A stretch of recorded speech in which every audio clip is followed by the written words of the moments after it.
کیا کہ بھائی آج کچھ تصوف کے بارے میں آپ کو بیان کرنا ہے.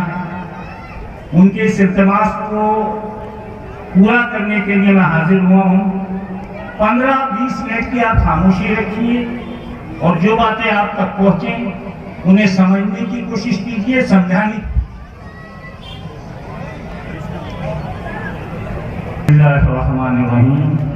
نحمدہ ونصلی علی رسولہ الکریم وعلی آلہ هو الوارث الرحیم.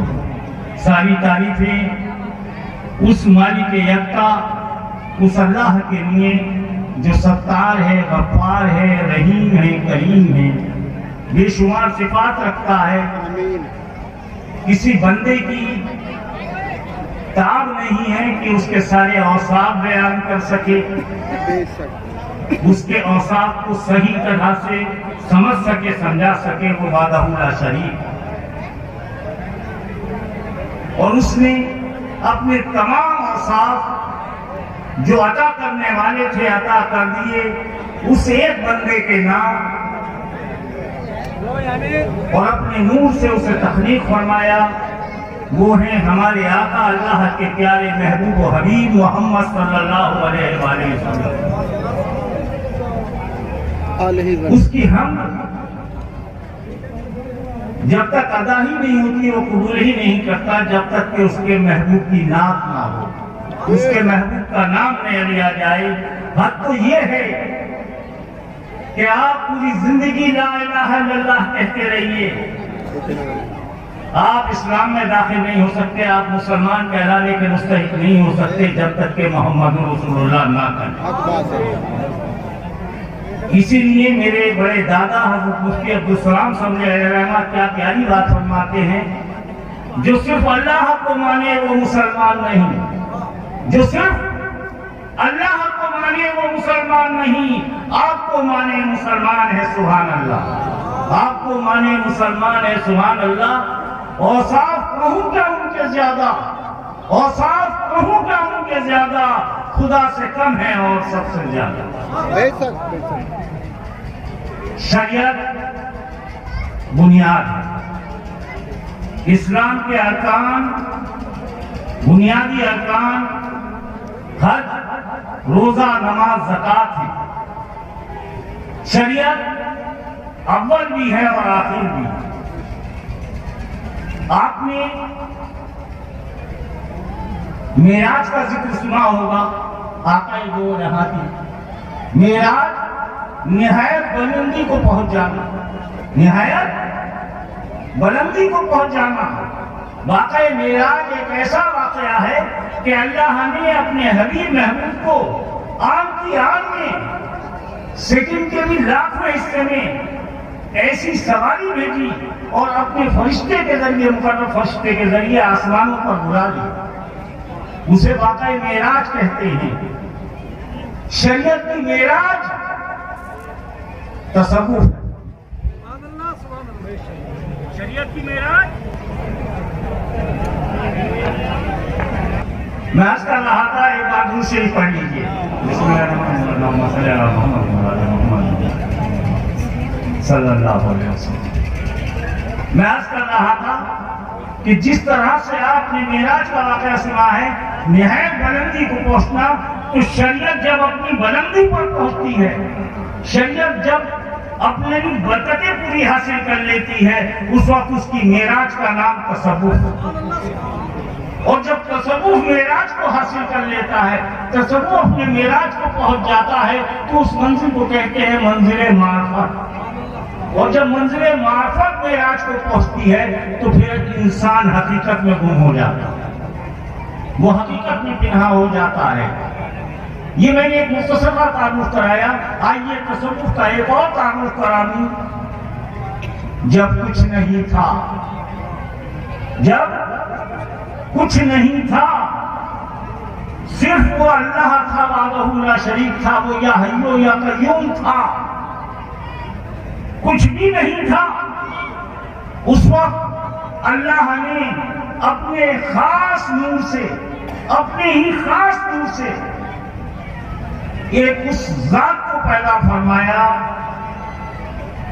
نور اول، اپنے نور سے پہلا نور، نور اول اگر کوئی ہے اللہ نے تخلیق فرمایا تو اللہ کے محبوب ہمارے آقا محمد صلی اللہ علیہ وآلہ وسلم، اور اسی نور سے اللہ تعالیٰ نے جب آدم علیہ السلام کو پیدا فرمایا اس کے صدقے میں، اور آدم جب جنتوں کی سیر کر رہے تھے اور فرشتے کے ساتھ تھے تو انہوں نے آسمان کی بلندیوں پہ لامقام پر جنت میں اگر دیکھا تو دیکھا ایک جگہ لکھا ہوا ہے لا الہ الا اللہ محمد رسول اللہ، تو تعجب ہو گیا کہ یہ کائنات اگر بنی ہے تو صرف محمد صلی اللہ علیہ وسلم کے صدقے میں بنی۔ اور جب ایک جگہ اور وہ سیر کرتے ہوئے پہنچے تو دیکھا کہ یہ حسین و جمیل یہ چہرہ کس کا ہے، یہ ایسا کون سا نور ہے جس کے دیکھنے کی تعبیر نہیں آ سکتی۔ تو اللہ کے مقرب فرشتے حضرت جبریل علیہ السلام نے فرمایا کہ یہ حضرت فاطمہ ہمارے آقا کی بیٹی ہے۔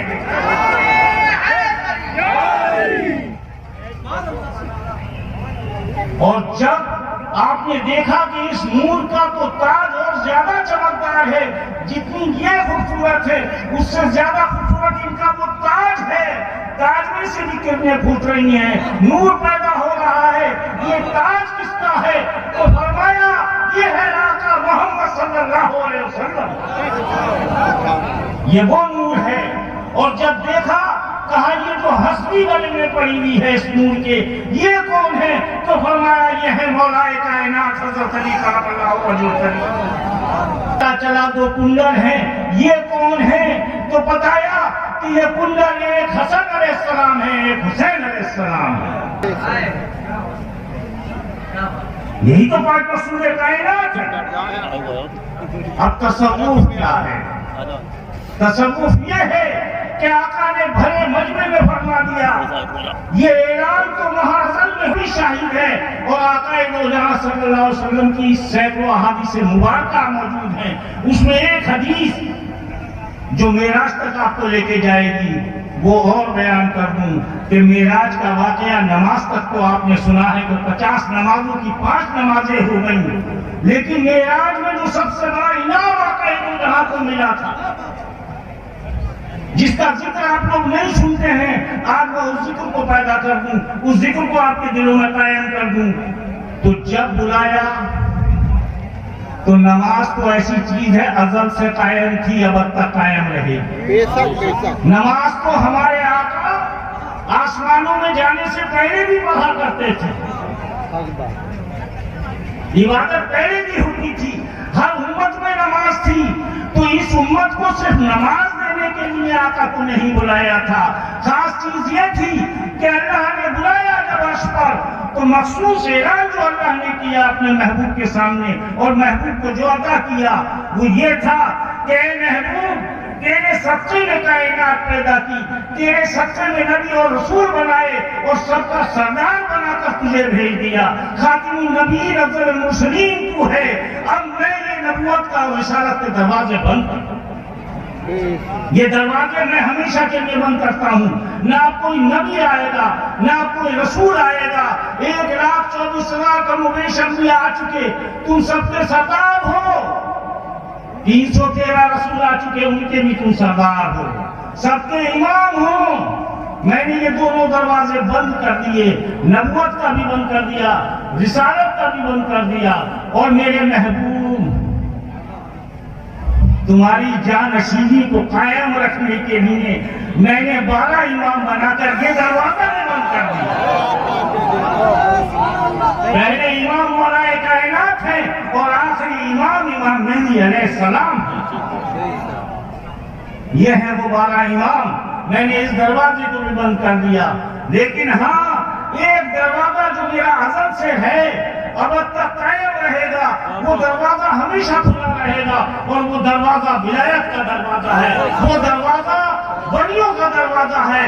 ولی ہمیشہ سے تھے اور قیامت تک ہمیشہ رہیں گے، اور بعد قیامت بھی ولی اللہ رہی۔ یہ دروازہ نہ کبھی بند ہوا ہے میرے محبوب، نہ کبھی بند ہوگا۔ یہ علی کے صدقے سے بچتا تھا، علی کے صدقے سے بچتا رہے گا۔ کتنے ہو گئے ولی یا علی کہتے کہتے یہ علی کا دروازہ ہے، یہ علی کا دروازہ ہے، اس کی چابی تمہیں دیتا ہوں، جاؤ اور اپنے صحابہ میں اعلان کر دو کہ اس کا وہ مستحق ہے جو صرف ستار ہی جانتا ہو۔ جب آقا تشریف لائے واقعہ معراج سے تو اعلان کیا کہ مجھے اللہ نے ایک خرقہ عنایت کیا ہے ولایت کا، ایک جبہ عنایت کیا ہے، ایک لباس عنایت کیا ہے، ایک دستار عنایت کی ہے، ایک تحفہ عنایت کیا ہے، اور مجھے حکم دیا ہے اے رسول تمہارے ذریعے سے یہ اس تک پہنچے گا جو اس کا مستحق ہے۔ ازل سے ہم نے نہیں دیا ہے، اب تک وہی اس کا مستحق ہے۔ کسی سے پوچھا کہ تم کیا کرو گے، اس میں دو رائے نہیں ہے، صحابہ اکرام کی بڑی بڑی شان ہے، اور ہم تک جو کچھ بھی علم پہنچا ہے وہ صحابہ کے صدقے سے پہنچا ہے۔ قربان جائیے خلیفہ اول کے، جنہوں نے پہلے ہی دن کہا کہ تم ہمارے بھی مولا ہو، تمام مومنین کے مولا ہو۔ حضرت عمر نے اعلان کیا تم ہمارے بھی مولا ہو، علی تم ہمارے بھی مولا ہو، اور علی تم تمام جہان کے مسلمانوں کے مولا ہو۔ آج تکلیف کیوں ہوتی ہے؟ سنت کون ادا کر رہا ہے؟ صحابہ اکرام کا احترام کون کر رہا ہے؟ ارے صحابہ اکرام نے تو ہمیں یہ درس دیا کہ بس پنجتن سے جڑ جاؤ، علی کے در سے جڑ جاؤ، سب کچھ تمہیں ملے گا۔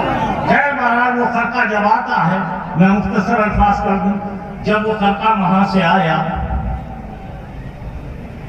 تو آقا نے جب اعلان کیا بھرے مجمع میں کہ اللہ کے حکم سے میں اسے ہی دوں گا جو اس کا مستحق ہے، اے بتاؤ صحابہ تم کیا کرو گے، تو اس میں دو رائے نہیں کہ ایک صحابی صداقت سے بھرے ہیں، انہوں نے اعلان کیا میں صداقت سے دنیا بھر دوں گا۔